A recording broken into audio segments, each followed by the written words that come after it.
अस्सलाम वालेकुम वरहमतुल्लाह and welcome back to my channel best medical channel. आज हम क्रॉनिक गैस्ट्राइटिस का एक और टाइप पढ़ेंगे जो कि है क्रॉनिक एच पाइलोरी गैस्ट्राइटिस। यानी क्रॉनिक गैस्ट्राइटिस का वो टाइप जो कि हेलिकोबैक्टर पाइलोरी की वजह से होता है।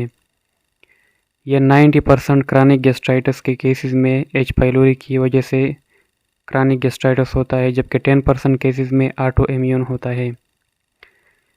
H pylori gastritis Helicobacter pylori की वजह से होता है और ये इसका जो लोकेशन होता है ये एंट्रम, जो स्टमक का एंट्रम है वहाँ पर होता है, जबकि ऑटो इम्यून गैस्ट्राइटिस फंडस और बॉडी में जो पैराइटल सेल होते हैं वहाँ पर होता है।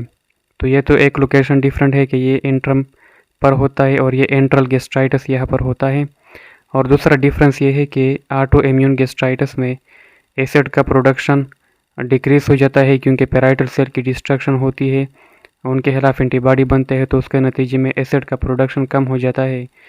जबकि क्रॉनिक एच पाइलोरी गैस्ट्राइटिस के नतीजे में एसिड का प्रोडक्शन इंक्रीज हो जाता है क्योंकि पैराइटल सेल को नुकसान नहीं होता, सिर्फ एंट्रम का जो रीजन है वहाँ पर गैस्ट्राइटिस होता है। लेकिन बाज़ लोगों में ये भी देखा गया है कि जब गैस्ट्राइटिस एच पाइलोरी फंडस और बॉडी को भी डैमेज करता है तो वहाँ पर पैराइटल सेल भी डैमेज होते हैं, तो उसके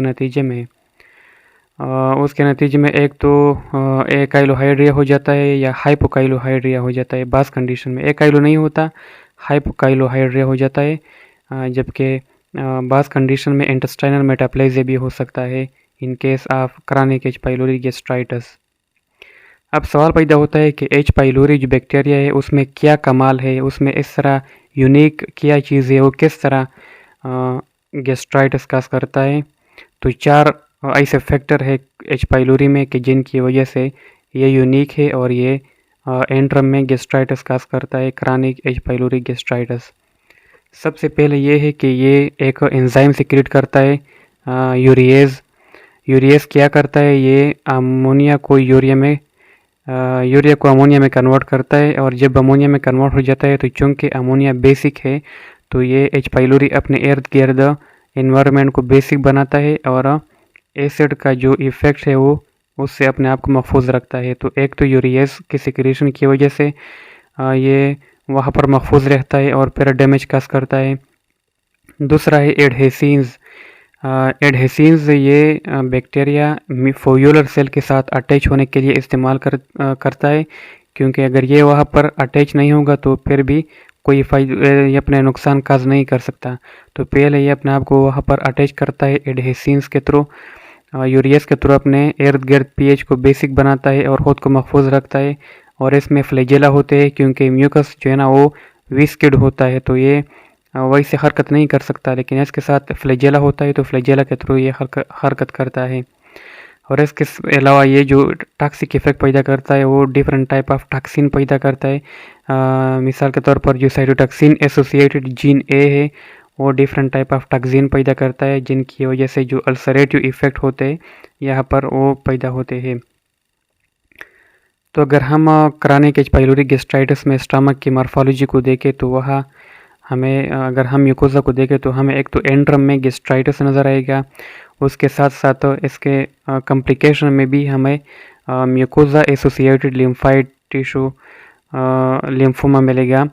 तो यानी यहाँ पर म्यूकोजा में लिम्फाइड टिश्यू बहुत ज़्यादा होंगे, वहाँ पर लिम्फाइड टिश्यू ज़्यादा होंगे म्यूकोजा में, तो ये इसका ख़तरा होता है कि ये लिम्फोमा में भी कन्वर्ट हो सकता है, माल्ट लिम्फोमा जो एक्चुअल लिम्फोमा है उसमें भी कन्वर्ट हो सकता है, कैंसर भी बना सकता है। इसके अलावा एक कॉम्प्लिकेशन ये भी है कि ये गैस्ट्रिक एडिनोकार्सिनोमा काज करता है, इंटेस्टाइनल टाइप ऑफ एडिनोकार्सिनोमा, यानी यहाँ पर गॉबलेट सेल आ जाते हैं और इंटेस्टाइनल टाइप ऑफ एडिनोकार्सिनोमा काज करता है। ये आगे हम पढ़ेंगे स्टमक के डिफरेंट कैंसर।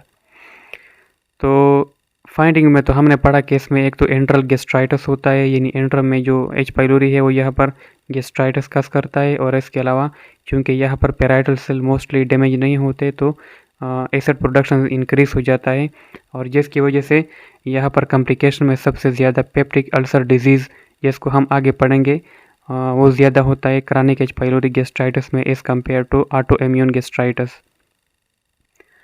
अब सवाल पैदा होता है कि हम किस तरह डायग्नोस करेंगे क्रॉनिक एच पाइलोरी गैस्ट्राइटिस को। तो इसको डायग्नोस करने के लिए हमें डिफरेंट टेस्ट करने पड़ते हैं, जिनमें सबसे इम्पॉर्टेंट जो है वो एंट्रल बायोप्सी, यानी हम एंट्रम रीजन है स्टमक का, वहाँ से हम बायोप्सी लेते हैं और फिर वहाँ पर चेक करते हैं कि इंटेस्टाइनल मेटाप्लेजिया हो चुका है या नहीं, वहाँ पर म्यूकोजा में गैस्ट्राइटिस हो चुका है या नहीं, और वहाँ पर स्मॉल लिम्फोमा उसको भी चेक करते हैं। यानी बायोप्सी डिफिनेटिव डायग्नोसिस के लिए मस्ट है।